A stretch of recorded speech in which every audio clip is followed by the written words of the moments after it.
That is grey hornbills. एक important update, O2 IAS academy में आपको वन स्टॉप सॉल्यूशन मिल जाएगा आपकी यूपीएससी प्रिपरेशन के लिए। अगर आप स्टेट एग्जाम के लिए भी प्रिपेयर कर रहे हो तो इंटीग्रेटेड कोर्सेज भी अवेलेबल हैं। करंट अफेयर्स बहुत वास्ट होते हैं तो उनको सिंप्लीफाइड और स्ट्रक्चर्ड मैनर में पढ़ने के लिए करंट अफेयर्स का कोर्स भी अवेलेबल है एट कॉस्ट ऑफ 5,000 रुपीज। इसमें आपको लेक्चर्स के अलावा प्रिंटेबल कंपाइलेशन मिल जाती है वीकली एंड मंथली बेसिस पर। 6 महीने के एंड में टॉपिक वाइज कंपाइलेशन मिलती है। नंबर 2 इज आपका वीकली टेस्ट होता है और इससे आपका मेंस वाला पार्ट स्ट्रेंथन होता है बिकॉज आपको शीट भी इवेलुएट करके दी जाती है। नंबर 3 इज वेडनेसडे को स्पेशल क्लास रहती है। अगर इन केस आपने मई 2027 को टारगेट करा है और जनवरी टू मई वाला जो करंट अफेयर्स था वो स्किप कर दिया है तो टॉपिक वाइज रिवीजन वहां पे करवाया जा रहा है। एंड नंबर 4 इज इसमें मंथली मेंटरशिप सेशन भी आपको प्रोवाइड किया जाएगा। इसी के साथ आप टेलीग्राम से जो पीपीटी की पीडीएफ फॉर्म होती है उसको भी डाउनलोड कर सकते हो, पर यहाँ पे सिर्फ इंग्लिश मीडियम में ही अवेलेबल होगी। एंड कोर्स में हिंदी एंड इंग्लिश दोनों ही कंपाइलेशन है। इंस्टाग्राम के ऊपर आप मुझे कनेक्ट कर सकते हैं, कोई भी क्वेरी है और इस नंबर के ऊपर आप कांटेक्ट कर सकते हो। अभी ना ग्रेट इंडियन बस्टर्ड है, ठीक है, उनका IUCN स्टेटस है क्रिटिकली एंडेंजर्ड, मतलब बहुत खतरे में है, उनको बचाने की बहुत ज्यादा जरूरत है।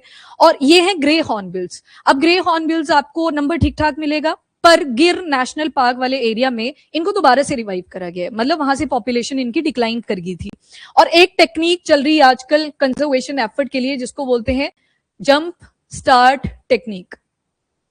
जंप स्टार्ट टेक्निक, अब ये टेक्निक क्या है वो तो आर्टिकल के साथ ही मैं आपको बताऊंगी, पर ये ग्रेट इंडियन बस्टर्ड के ऊपर भी अप्लाई करी गई, जिसके द्वारा जो अंडे होते हैं ना कई बार इनफर्टाइल भी होते हैं। इनफर्टाइल का मतलब होता है कि अंडा तो ले कर दिया था फीमेल ग्रेट इंडियन बस्टर्ड ने या ग्रे हॉर्नबिल ने, बट हुआ क्या, उसके अंदर टेंडेंसी नहीं थी एम्ब्रियो डेवलप करने की। और अब बर्ड को तो पता नहीं है कि इसके अंदर एम्ब्रियो बनेगा कि नहीं बनेगा, यानी कि वो जो चूजा निकल के आता है, छोटा सा बेबी निकल के आता है उसमें से, चिक जिसको आप बोल सकते हो, तो ये श्योरिटी नहीं है मदर को कि वो बनेगा या नहीं बनेगा। तो यहाँ पे जंप स्टार्ट टेक्निक में क्या किया जाता है कि वो अंडा उठाया वहां से, साइंटिस्ट अपने पास उसको रखेंगे, चेक करेंगे कि क्या इनफर्टाइल तो नहीं है। और इनफर्टाइल, अब होता क्या है ना, जब अंडा वहां से उठा लिया गया तो जो मदर होती है वो टेंडेंसी उसके अंदर क्रिएट हो जाती है एक और एग ले करने की। ज्यादातर बर्ड्स में ये फीचर होता है कि 2 एग अगर उन्होंने ले करे ना तो हमेशा एक ही बर्ड ठीक से प्रिपेयर हो पाता है। क्यों? क्योंकि उनको खाना वगैरह कलेक्ट करना पड़ता है, और जिसने कंपटीशन में जीत लिया, यानी कि एक चूजा होगा, देखना उसका सिर हमेशा ऊपर होगा कि मदर आने वाली है, खाना लेके आएगी, फटाफट से खाना है। एक ज्यादा डेवलप हो जाता है, दूसरा जो होता है वो कहीं ना कहीं अंडर डेवलप रह जाता है। या तो वो खुद ही मर जाता है नेचुरली क्योंकि उसको खाना प्रॉपर नहीं मिला, या फिर कंपटीशन में फेल हो जाता है। जब वो एक्चुअल रियलिटी में जाएगा, एरियल थ्रेट्स उसकी तरफ आएंगे तो वहां पे वो खत्म हो जाएगा। 2 पॉसिबिलिटी रहती है। तो यहाँ पे जैसे ही एग ले किया गया, उसको उठा लिया गया, लैब में लेके गए, वहां पे चेक करा इनफर्टाइल है, फर्टाइल है, तब तक जो मदर होगी एक और एग लेकर देगी। तो यहाँ पे क्या हुआ, 2 एग्स आ गए, क्योंकि मदर की भी टेंडेंसी होती है कि एक ही एग को मैं ठीक से डेवलप करूं, और इस पीरियड को बोलते हैं ये इंक्यूबेशन पीरियड। गर्म रखती है ना अंडे को मदर, जो बर्ड्स का एक फीचर रहता है, तो उसमें वो गर्माहट वाला जो पीरियड होता है उसी को क्या बोला जाता है, इंक्यूबेशन पीरियड। तो जंप स्टार्ट टेक्निक में आपने क्या देखा, नेचर भी इंक्लूडेड है, कंजर्वेशन भी करी गई, ह्यूमन इन्वॉल्वमेंट भी रहेगी। डायरेक्ट नहीं है, एग को वहीं से उठा के लेके आए थे, फिर दोबारा से क्या किया जाता है, चेक कर लिया और वहां पे जो नेस्ट था उसका, वहीं पे उसको दोबारा से रखाते हैं। तो यहाँ पे आपने क्या किया, वो इनफर्टाइल ना हो। इनफर्टाइल हुआ अगर तो इतना टाइम पीरियड तो वेस्ट हो जाएगा जो इंक्यूबेशन वाला पीरियड था, तो आपने चेक कर लिया था उसको। अगर इनफर्टाइल था तो उसमें कुछ जो टेक्निकल एडवांसमेंट आजकल आ चुकी हैं वो सारी ऐड करी गई, उसको फर्टाइल बनाया गया, दोबारा से वहीं पे प्लेस कर दिया। अब कितने एग्स हो गए वहां पे, 2। पहले एक ही रहना था वो, और एक ही रहता वो भी इनफर्टाइल, तो 2 की जगह पे 0। ठीक है, तो ये जंप स्टार्ट टेक्निक जो है ये कंजर्वेशन का एक एफर्ट है जिसमें नेचर के साथ ह्यूमन भी इन्वॉल्व है, बस उतना ही जितनी इन्वॉल्वमेंट होनी चाहिए। एक बुरी चीज थी इनफर्टिलिटी, उसको फर्टिलिटी में कन्वर्ट करा और वहीं पे दोबारा से प्लेस कर दिया गया। यही सेम टेक्निक ग्रे हॉर्नबिल्स के ऊपर भी लगाई गई, कहां पे, तो गिर रीजन के अंदर। ठीक है, तो वहां पे रिवाइव करा है। थ्रू आउट इंडियन सब कॉन्टिनेंट आप देखोगे ग्रे हॉर्नबिल पाया जाता है, ऐसा कुछ नहीं है कि नहीं मिलता। लीस्ट कंसर्न इसका IUCN स्टेटस है। Great Indian bustard is critically endangered, ये वाला जो आएगा ये लीस्ट कंसर्न है। यहां से इंडिकेट हो रहा है कि गिर रीजन में नहीं था, पर बाकी इंडियन सब कॉन्टिनेंट के ऊपर आपको ये मिल जाता है। सदर्न पार्ट ऑफ नेपाल, वहां पे भी ठीक ठाक पॉपुलेशन है। बांग्लादेश का नॉर्थ वेस्ट पार्ट देखेंगे, वहां पे भी मिलेगा। पाकिस्तान का जो आपका नॉर्थ ईस्ट वाला पार्ट है, वहां पे भी आपको ठीक ठाक पॉपुलेशन ग्रे हॉर्नबिल्स की मिल जाती है।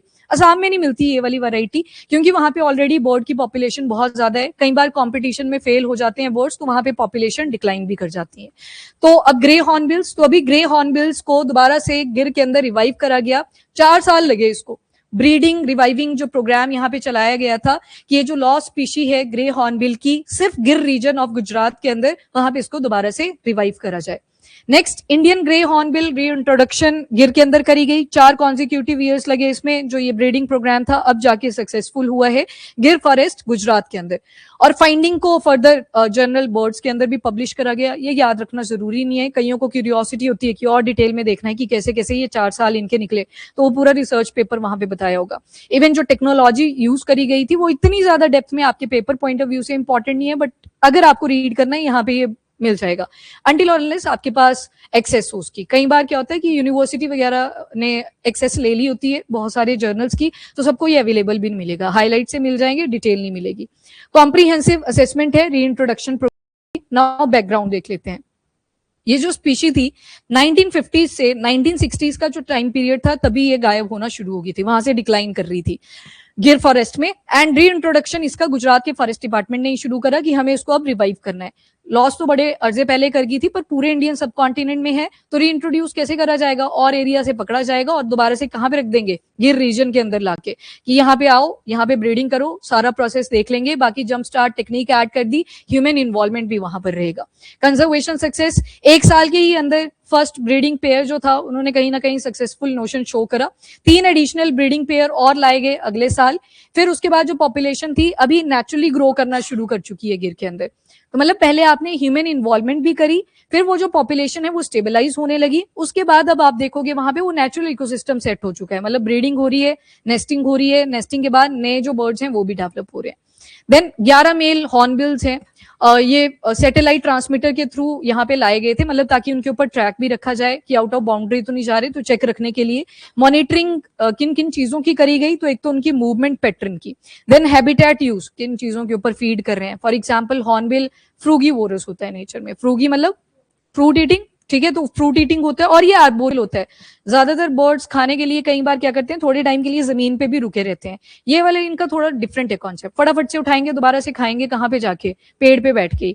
मैक्सिमम बर्ड्स आर्बोरियल ही होते हैं, पेड़ों पे रहना ही प्रेफर कर रहे हैं, पर यहाँ पे ईटिंग हैबिट फ्रूगीवोरस है, ज्यादा टाइम उतना जमीन पे नहीं बिताते जैसे बाकी बर्ड्स होती हैं। कईयों की टेंडेंसी होती है, कबूतर को देखना, जब तक यहाँ तक नहीं भर जाता उनका दानों से तब तक नहीं उठते वो, कहीं तो वहीं पे डाइजेस्ट कर रहे होते हैं आराम से बैठ के। तो ये वाला टाइम पे इसके हिसाब से इनको बोला गया कि आर्बोरियल ही है ये भी।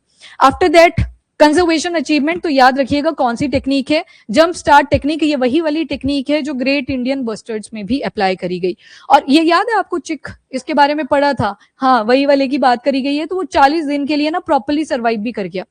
अब टाइम पीरियड बेशक थोड़ा कम था, पर टेक्नोलॉजी के हिसाब से देखें, जो टेक्निक यहाँ पे अडॉप्ट करी गई उसका ये सक्सेसफुल पैरामीटर माना गया। ठीक है, तो सेम ही टेक्निक कहाँ पे यूज करी गई, दैट इज गिर रीजन के अंदर, वहां पे भी जंप स्टार्ट टेक्निक का ही यूज हुआ। वाइल्ड मदर है, इनफर्टाइल एग है, रिप्लेस कर दिया जाएगा फर्टाइल कैप्टिव ब्रीड एग के साथ। फर्टाइल एग, कैप्टिव मतलब ले गए थे उसको ह्यूमन बीइंग, तो दोबारा से टेक्नोलॉजी का यूज करा, जो बायोलॉजिकल इक्विपमेंट्स होते हैं उनका यूज करा गया, उसको फर्टाइल बनाया गया, फिर से कहां पे प्लेस कर दिया, वहीं पे मदर के नेस्ट में जाके, ताकि इंक्यूबेशन नेचुरली लगे और मदर को भी ये ना लगे कि ये जो एग था ये कोई और था, मेरा नहीं था। तो वहीं पे उसको नेचुरल इकोसिस्टम भी प्रोवाइड करा जाता है। तो jump start technique conservation strategy है, जहां पे इनफर्टाइल एग को जो वाइल्ड ग्रेट इंडियन बस्टर्ड, यहाँ पे ग्रे हॉर्नबिल के लिए यूज करा गया है। यहाँ पे ना ग्रेट इंडियन बस्टर्ड इसलिए भी बार बार मेंशन करा गया क्योंकि पहली प्रायोरिटी हमने इस टेक्निक की किस पे लगाई थी, ग्रेट इंडियन बस्टर्ड के ऊपर ही। तो उसमें क्या किया जाता है, रिप्लेसमेंट कर दी जाती है फर्टाइल कैप्टिव ब्रेड एग के ऊपर। उसके बाद इसकी वजह से होता क्या है, जो वर्ल्ड वाइल्ड मदर होगी वो ऑब्वियस सी बात है नेचुरल तरीके से ही उसको दोबारा से इंक्यूबेट भी कर देती है। तो इससे जो सर्वाइवल, हाँ सिर्फ एग रिप्लेस करा जाता है, एग ही करेंगे, सिर्फ एग के साथ है यहाँ पे छेड़छाड़ी।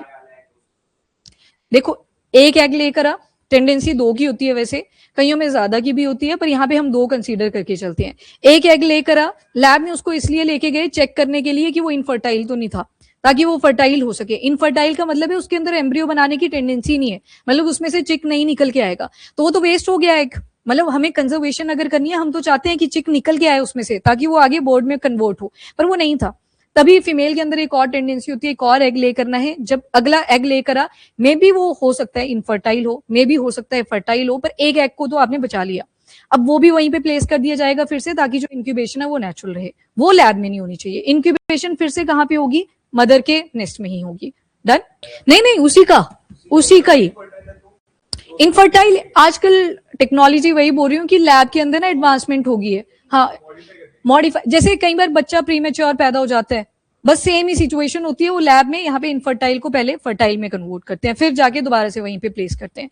तो एक तरह से आप क्या देख रहे हो कि वो जो जिंदा नहीं था उसमें दोबारा से आप जिंदगी ऐड कर रहे हो, तो टफ है प्रोसेस। तभी ग्रेट इंडियन बस्टर्ड में भी वो जो चिक हैच हुआ था 40 डेज के पीरियड के लिए वो सर्वाइव कर पाया था, बट इसके सिग्निफिकेंस काफी हमें दिखाई दे रहे हैं अब। नहीं, ह्यूमन के साथ अभी नहीं करना है कोरिलेट। क्यों? क्योंकि ह्यूमन में तो पूरा सिनारियो चेंज हो गया।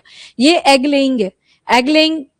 हाँ, हमारे केस में ना जैसे आईवीएफ मेथड यूज करे जाते हैं, बस वैसा ही है, पर ये एग के केस में हमने पढ़ा, तो थोड़ा सा डिफरेंस वहां पे क्रिएट हो गया। यहाँ पे एग बाहर आ चुका है, फिर जाके बेबी डेवलप हो रहा है। ह्यूमन बींग्स के केस में डिफरेंट हो जाती है सिचुएशन, वहां पे एग भी इनसाइड होता है एंड स्पर्म भी इनसाइड ही फ्यूज करती है एंड बेबी भी इनसाइड ही डेवलप करता है, तो थोड़े से डिफरेंसेस आ जाते हैं। ठीक है, ये जंप स्टार्ट टेक्निक सिर्फ किसके लिए है, तो बर्ड की जो हैचलिंग्स होती हैं उन्हीं के लिए, सिर्फ एग्स के लिए ही यूज करा जाएगा। ठीक है, टेक्निक का नाम डिफरेंट डाल दिया और प्रोसीजर बिल्कुल डिफरेंट है, तो नाम डिफरेंट दे दिया गया, जंप स्टार्ट टेक्निक।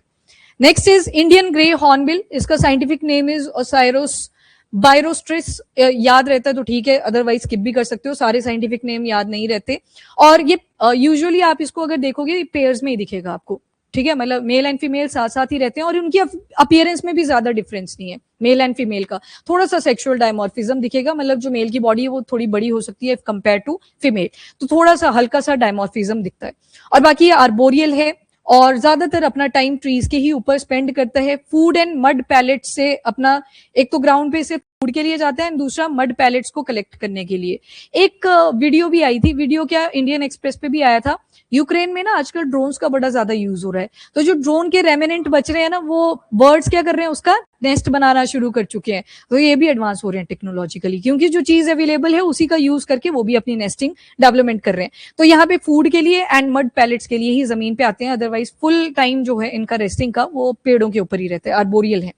बाकी लाइट ग्रे डल व्हाइट बेली होती है इनकी, ब्लैक और डार्क ग्रे हॉर्न हो सकता है। कैस्क इसका यहाँ चोंच से लेके ऊपर सिर तक एक्सटेंड करता है, बाकी थोड़ा सा अपराइज्ड पार्ट होता है। मेल एंड फीमेल सिमिलरली दिखेंगे आपको, थोड़ा सा हल्का सा सेक्सुअल डायमॉर्फिज्म हो सकता है। Deciduous forest, woodland, thorn forest, rural cultivation area, urban gardens and parks, इन सारे एरियाज में आपको इनकी अवेलेबिलिटी मिलेगी। बाकी डिस्ट्रीब्यूशन थोड़ी सी इंपॉर्टेंट है, इसको ध्यान में रखिएगा। North east Pakistan, southern Nepal, then north west Bangladesh. ये इंडिकेट कर रहा है बीच में क्या आ गया, इंडिया। तो इंडियन सब कॉन्टिनेंट के आसपास की जो भी नेबरिंग कंट्रीज हैं वहां भी आपको इनकी अवेलेबिलिटी मिलेगी, और एक्सेप्ट असम में ज्यादा नहीं मिलेगी क्योंकि कंपटीशन कई बार हो जाता है वहां पे और स्पीशीज ज्यादा प्रिवेल कर जाती हैं, तो ग्रे हॉर्नबिल की स्पीशी वहां पे आपको नहीं दिखेगी। ठीक, डाइट फ्रूगीवोरस है एंड फ्रूट्स के ऊपर फीड करता है, और उसमें भी कौन है, तो फिग्स है। फिग्स के ऊपर एक बार यूपीएससी सवाल पूछ चुका है। यहाँ पे फिग्स जो है ये कभी मैच्योर नहीं होंगे, इनकी फॉर्म में कन्वर्ट ही नहीं होंगे अगर इसके अंदर इंसेक्ट ना अवेलेबल हो। तो फिग्स की भी एक इंपॉर्टेंस है, इकोलॉजिकली पॉइंट ऑफ व्यू से सिम्बायोटिक रिलेशनशिप भी दिखती है। इकोलॉजिकल रोल अगर देखें तो ये सीड डिस्पर्सर की तरह एक्ट करते हैं। सीड डिस्पर्सर, जैसे इन्होंने फ्रूट को खाया, फिर उसके बाद क्या करेंगे, सीड कैरी करेंगे या तो अपने स्टमक में, कई बार इनके जो पंजे होते हैं उसके साथ भी चिपके रहते हैं। दूसरी जगह पे जब उड़ के जाएंगे तो वहां पे फ्रूट वाले जो ट्रीज होते हैं उनकी भी ग्रोथ होती है, तो सीड डिस्पर्सर की तरह भी एक्ट करते हैं।